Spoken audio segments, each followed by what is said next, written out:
보도록 하겠습니다. 자, 시작. 태초에 하나님이 천지를 창조하시니라. 아멘. 자, 우리 가정에 올 한 해 성취될 언약의 말씀 우리 다 같이 한번 합독해 볼까요? 자, 시작.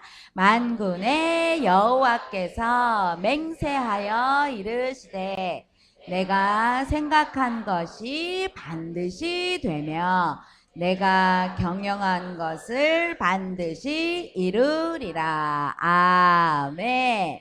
자, 우리 이번에는 언약으로 우리 아가들 한번 축복해 줘 볼까요? 우리 아가들 이름 넣어서 우리 임산부들은 우리 아가 태를 또 축복하시면서 태명 부르시면서 우리 다 같이 한번 우리 아가들 한번 말씀으로 축복해 보도록 해봐요. 자, 시작.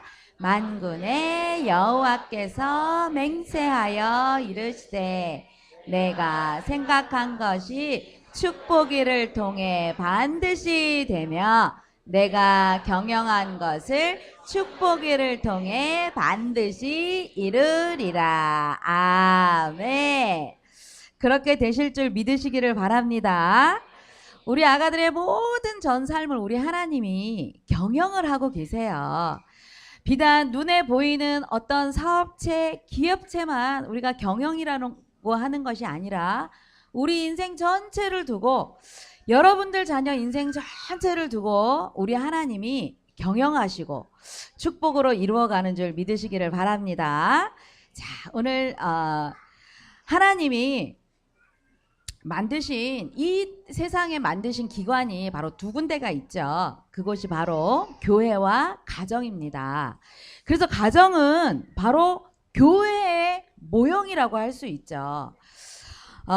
그런데 이렇게 교회의 모형이 되어져야 되는 이런 가정들이 요즘은 굉장히 많이 깨어지고 쉽게 깨어지고 쉽게 무너지는 모습들을 참 많이 보죠. 그 작년 통계에 한국 가정의 부부 중에 43%는 이혼을 심각하게 생각한 적이 있고 또 47%가 결혼한 것을 후회한다고 합니다. 더 심각한 것은 34%의 그 부부가 내 배우자 말고 다른 사람을 이성 친구로 생각한다는 그런 결과가 있었고 더 슬픈 거는 41%의 청소년들이 더 이상 우리 가정은 행복도 없고 안정도 없고 정말 늘 나가고 싶어하는 그런 청소년들이 41%나 됐다는 그런 연구 결과가 나왔다고 합니다. 참 가정이 얼마나 중요한 곳인데 이러한 가정 안에서 우리 자녀들에게 따뜻함이 없고 이 아이들이 정말 인생을 살아갈 만한 중요한 곳인데도 불구하고 그런 것을 전달받지 못하는 것이 너무나도 심각한 현실이지 않을 수 없는 것이죠. 이 사회학자 클린턴 가드너는 모든 것을 다 잃어도 가정이 있으면 아직 잃은 것이 아니되 모든 것을 다 가졌지만 가정을 잃는다면 그것은 모든 것을 다 잃어버린 것과 똑같다는 이렇게 가정에 대한 소중함을 말하였습니다. 그래서 우리 부모님들이 가정의 중심이 되어지고 우리 조부모님들의 가정의 주축이 되어져서 우리가 어떤 가정을 만들어 가야 되느냐, 단순히 그냥 먹고 자고 돈 벌고 하는 그런 기능의 가정이 아니라 우리의 가정들은 하나님이 원하시는 가정, 축복의 가정, 구원의 축복을 이루는 그런 방주의 역할을 하는 그런 가정이 되어져야 될 것입니다. 노아가 살았던 그 시대나 사람들이 시집가고 장가가고 먹고 마시고 노는 거 다 똑같은데 그 시대나 지금 시대나 영적으로 타락한 것은 똑같은 시대입니다. 사실은 그때보다 지금이 더 굉장히 영적으로 타락한 시대일지도 모르겠습니다. 그런데 늘 하나님과 24시간 동행했던 그 아버지 한 사람, 하나님의 은혜를 입었던 그 아버지 한 사람 때문에 사실은 그 가족 전체가 구원의 축복을 이루게 되었죠. 홍수가 40일 주야로 내렸는데도 구원의 방주 안에서는 그 가정은 아무 문제가 없었던 것입니다.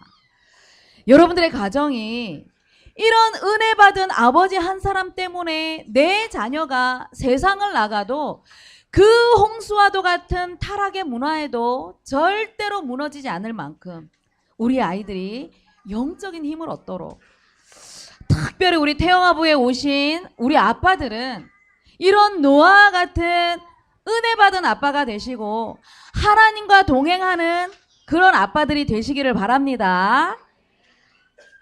우리 태영아부에 오신 아빠들은 사실은요, 믿음이 대단한 아빠들이십니다. 왜냐하면 한 번 왔다가 안 오시거든요. 태영아부 왔더니 너무 정신이 없어요. 막 그 100명이 넘는 애기들이 하나가 울면 옆에서 울어대고, 하나가 막 엄마를 괴롭히기 시작하면 찡찡거리기 시작하니까 사실은 30분, 단 10분 앉아있는 것이 굉장히 힘든 자리거든요. 그런데 우리 아빠들이 자녀들의 그 영적 삶과 우리의 가정이 너무나도 중요하다는 것을 알기 때문에 영적으로 최고 축복을 누리는 우리 아빠들이 태영아부에 오신 줄 믿습니다. 그래서 우리 아빠들이 오늘도 뭐 아빠뿐만이 아니라 우리 엄마들, 우리 또 조부모님들이 이렇게 우리 자녀들이 이제 세상을 살아가기 위하여서 준비하는 곳이기 때문에 영적으로 은혜를 받고 구원의 방주를 이루는 그런 축복이 있기를 바랍니다. 그래서 오늘도 예배 속에서 참된 은혜를 받으시고 몸만 앉아있다가 그냥 아이들 데리고 나가는 그런 부모님들이 아니라 하나님의 말씀으로 우리가 은혜를 누리고 그 축복이 우리의 가정의 삶에서 6일 동안의 전쟁과도 같은 그런 삶에서 승리하시는 그런 축복이 있기를 바랍니다. 우리 찬양 하나 해볼까? 우리 방주를 지어요. 우리 찬양 한번 해보도록 하겠습니다. 방주를 지어요.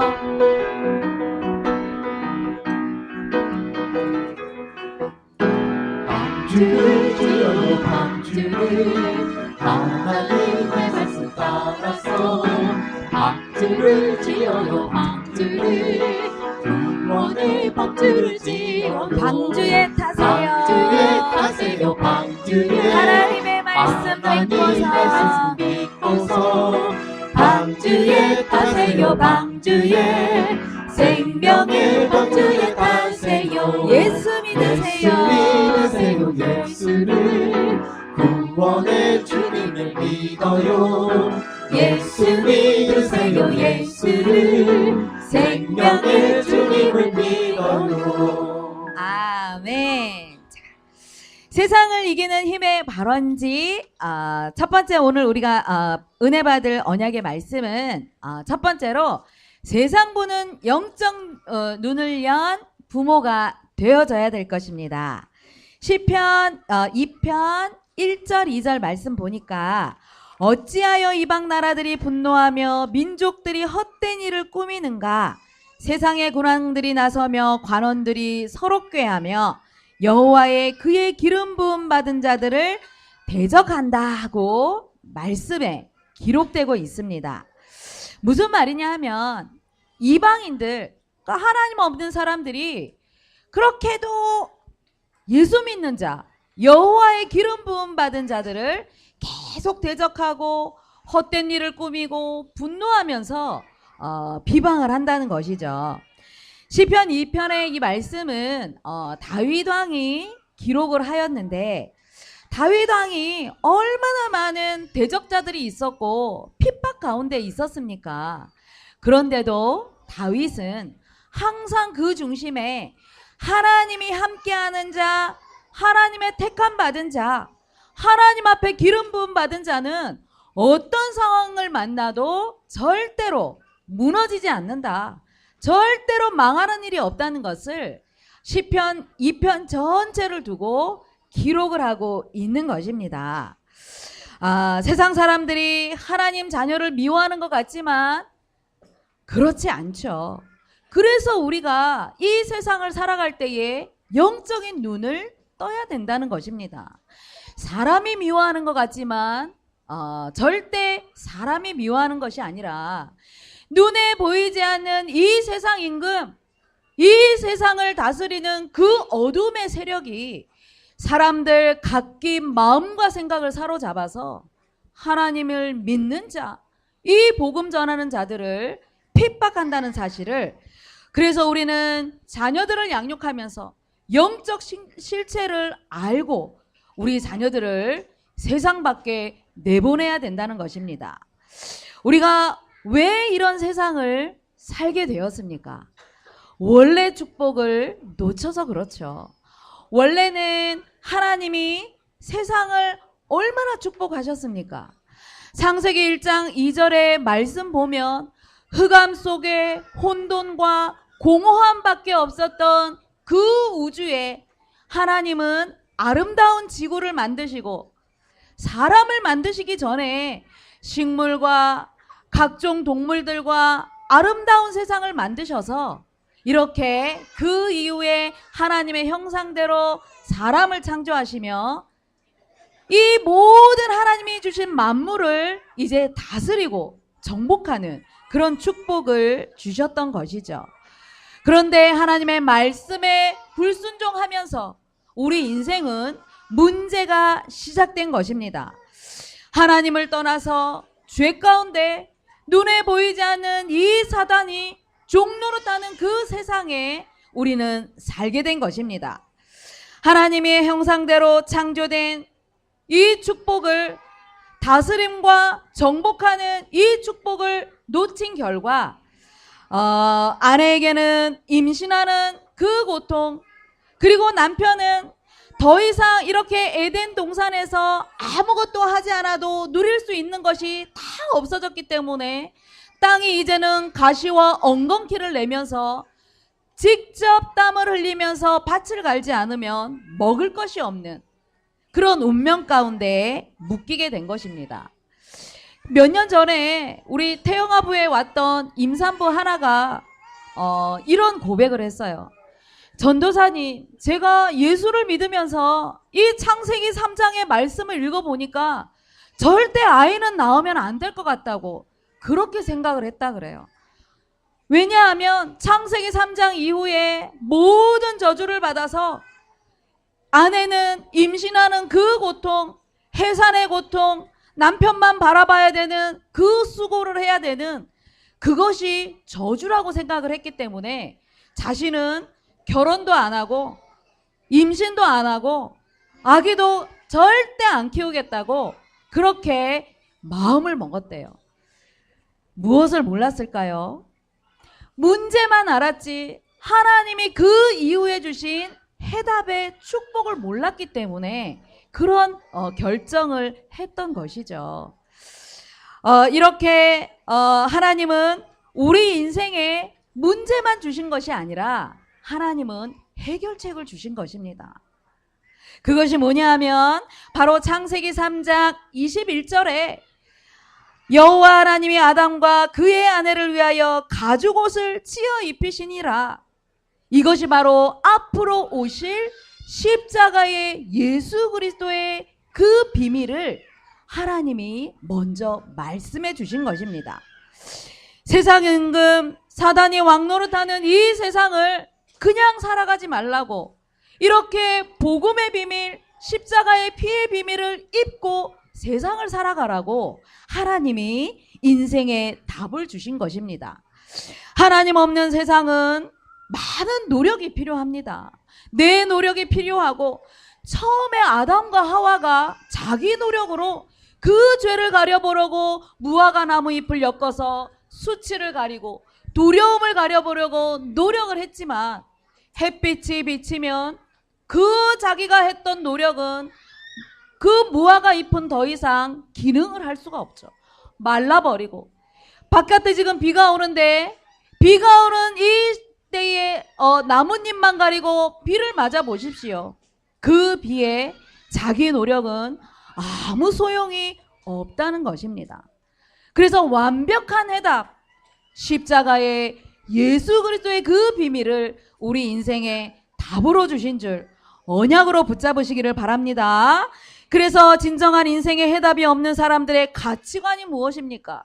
잠언 22장 1절의 말씀 보면 많은 사람들은 재물을 향하여서 달려가고 부를 향하여서 달려가고 명예를 쫓아서 살아간다고 말씀을 주고 있죠. 그런데 이것은 결코 우리 인생의 해답이 되지 못한다는 것을 우리는 알아야 될 것입니다.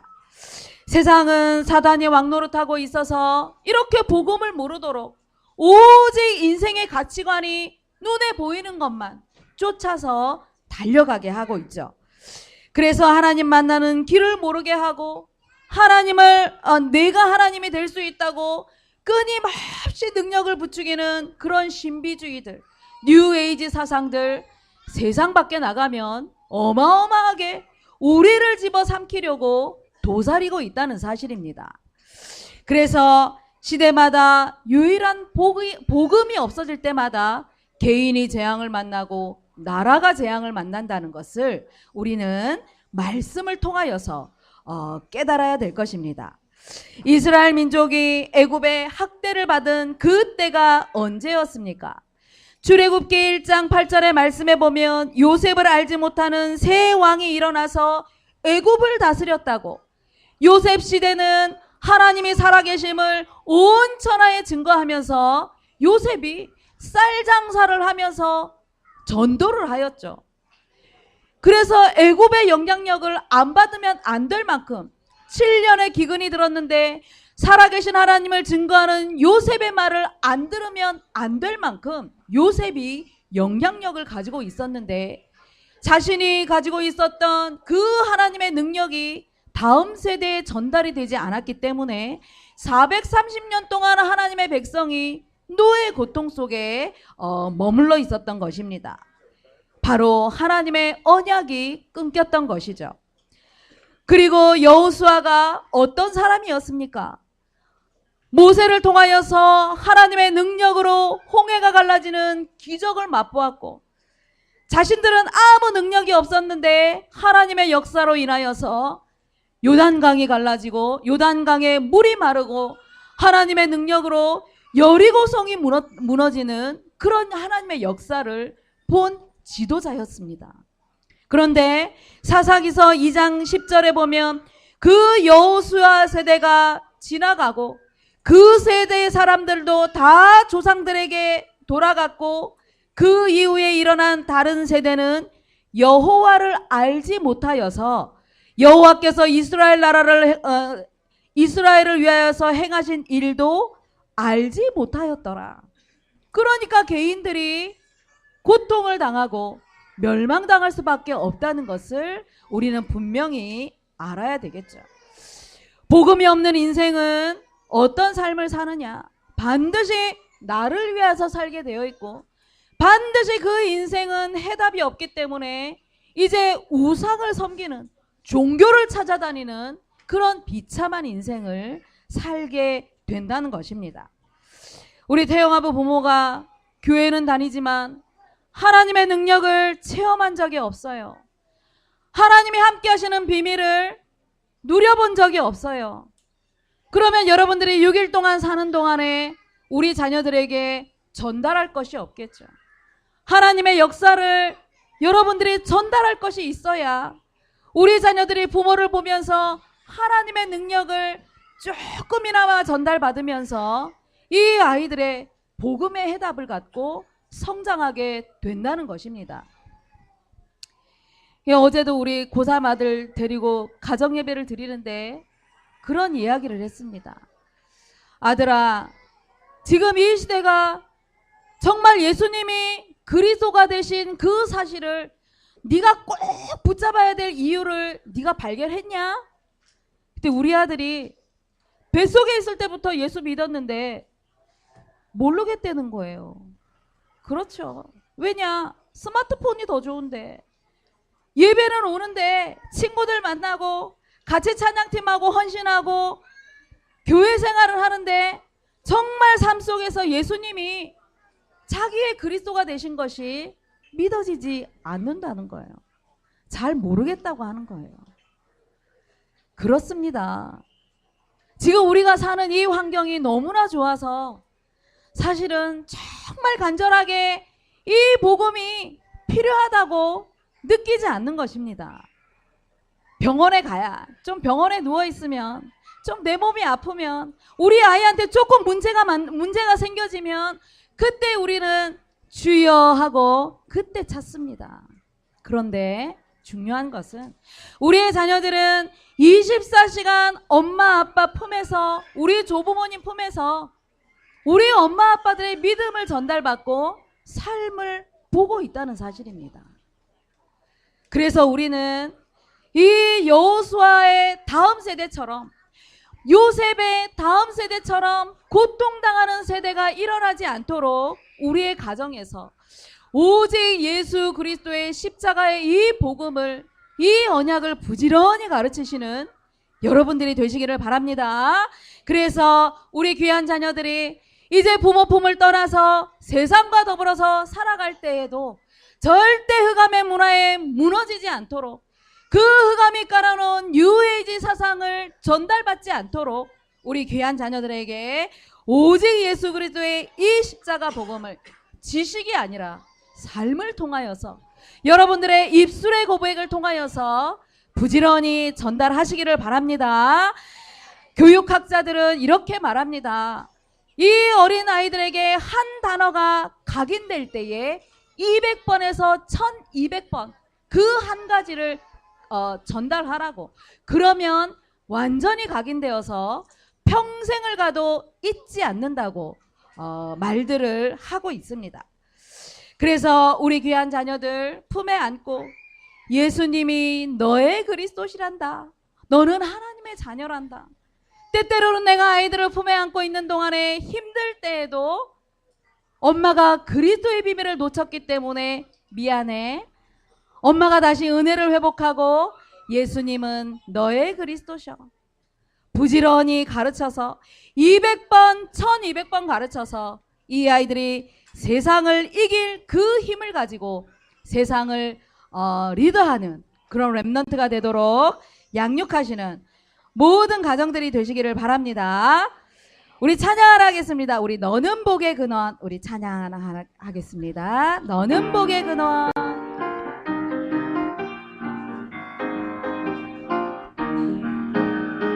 너는 복의 근원, 하나님의 자녀, 유업이 일자. 너는 복의 근원. 너는 복의 근원, 우리 아가들 얼굴 한번 찾아보세요. 너는 복의 근원이라고. 유업이 일자.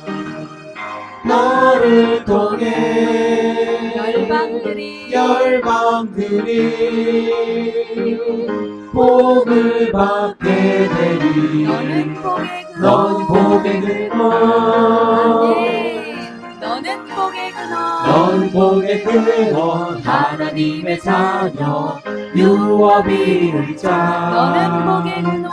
너는 복의 근원, 하나님의 자녀, 유업이 일자. 너는 렘넌트. 너는 렘넌트. 우리 아가들은 시대 살릴 렘넌트입니다. 복음 전도자. 아멘. 너는 렘넌트, 시대 살릴 일꾼, 복음 전도자.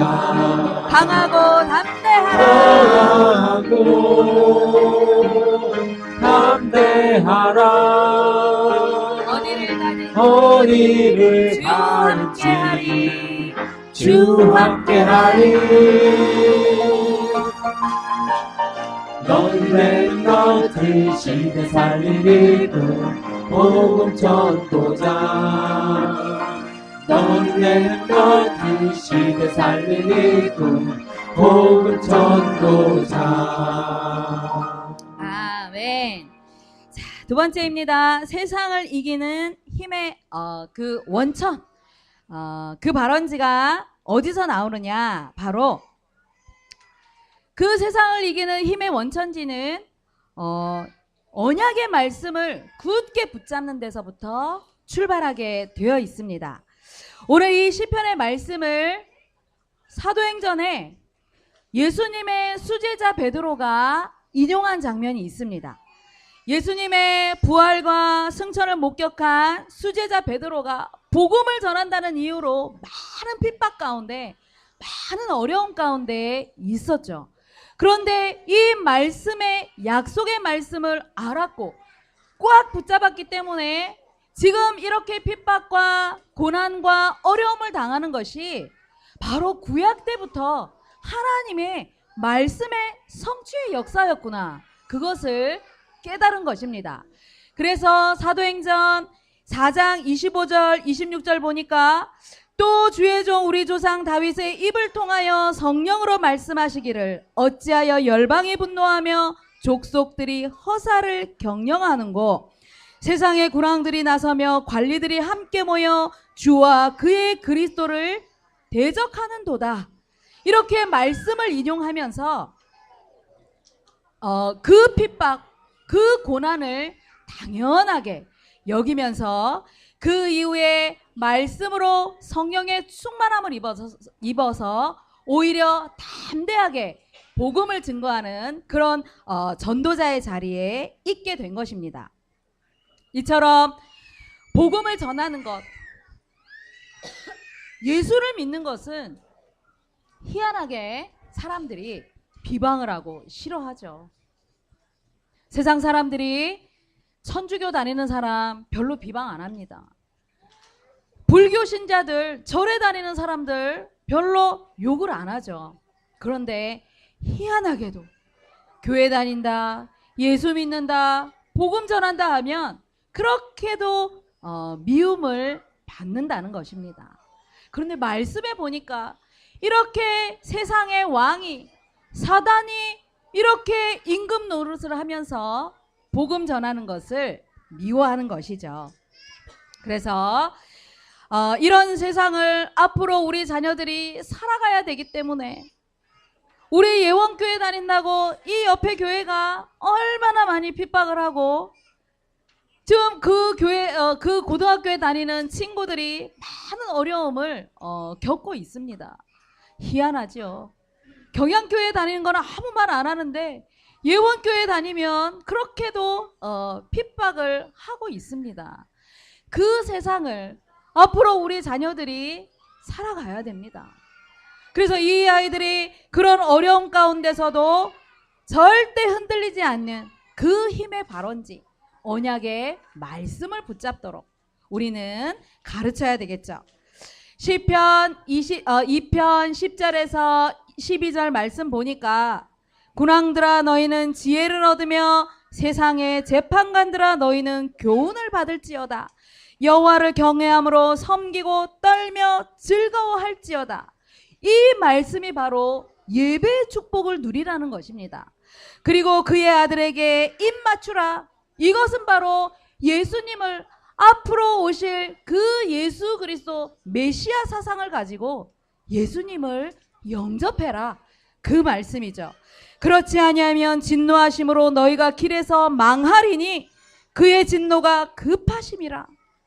그래서 우리 주변에 예수 믿지 않는 가족들, 친척, 모든 사람들이 진노 아래 있기 때문에 우리는 급한 마음을 가지고 그들이 망하는 길로 가지 않도록 우리는 이 십자가 복음을 전해야 될 것입니다. 그리고 여호와께 피하는 모든 사람은 복이 있도다 말씀을 주셨죠. 여호와께 피하는 자. 그래서 문제 만나면 우리는 더 예배 자리에 나오고 우리는 문제가 있든지 없든지 간에 항상 하나님께 딱 붙어서 우리 귀한 자녀들이 하나님이 함께하는 비밀을 갖고 성장하도록 우리는 그렇게 가르쳐야 될 것입니다. 그래서 여호와만 섬기고 즐거워하는 예배의 자리, 이 자리가 어떤 자리인가 알면 우리 자녀는, 여러분들의 가정은 복받은 가정인 줄 믿으시기를 바랍니다. 예배의 자리는 구원받은 하나님의 자녀가 그 은혜에 감사해서 나오는 자리입니다. 그리고 이 자리는 하나님께만 영광을 돌려드리는 중요한 자리죠. 우리가 하나님을 기쁘시게 해드리고 하나님께 영광을 돌려드릴 때 그 복을 우리에게 다 돌려주신다는 사실이죠. 그런데 우리가 하나님이 영광을 받아야 될 자리에 우리 아이들이 앉아있고 우리 아이들은 하나님의 영광을 받으셔야 되는 자리에 장난감의 손에 들려 있고, 우리는 빨리 바꿔서 하나님이 기뻐하시는 예배의 자리, 그런 축복의 자리로 만들어야 될 것입니다. 이렇게 예배 자리를 사모하는 사람 어떤 복을 주신다고 말씀하셨습니까? 악인의 꾀를 쫓지 않고 죄인의 길에 가지 않고 오만한 자리에 가지 않는 세상을 이기는 그 힘, 그 발원지가 바로 예배 자리인 줄 믿으시기를 바랍니다. 그래서 우리 귀한 자녀들, 이 3년 동안에 때때로는 먹고 싶은 게 있지만 좀 참을 줄도 알고, 돌아다니고 싶지만 좀 기다릴 줄도 아는 그런 인내하는 아이들, 여러분들이 그렇게 축복으로 양육을 하시기를 바랍니다. 하나님을 가장 많이 사랑했던 이 다윗 왕이 언제부터 이 왕의 리더의 자리를 준비했습니까? 평상시에 어린 시절부터 가정 안에서, 삶에서. 그래서 우리 귀한 자녀들에게 부지런히 하나님이 함께 하시는 그 비밀, 우리가 그렇게 가르칠 때에 세상을 살리는 그런 영적인 리더의 규모가 생길 것입니다. 그래서 이 영적 규모, 너는 하나님의 자녀, 너는 세계복음화 하라고 하나님이 우리 가정에 보내주셨어. 우리는 부지런히 가르쳐야 되겠죠. 가정에서 이렇게 준비가 되니까 왕이 된 자리에서도 기도의 줄을 놓치지 않고 예배의 자리를 놓치지 않았다는 것입니다. 예배의 자리를 놓치지 않았던 그 증거가, 저 언약궤는 바람 부는 천막에 있는데 나는 이렇게 성에서, 나는 이렇게 왕궁에서 있는 것이 늘 괴롭다고 고백을 하였죠. 그러면서 성전 지을 그 준비를 다윗이 하였던 것입니다.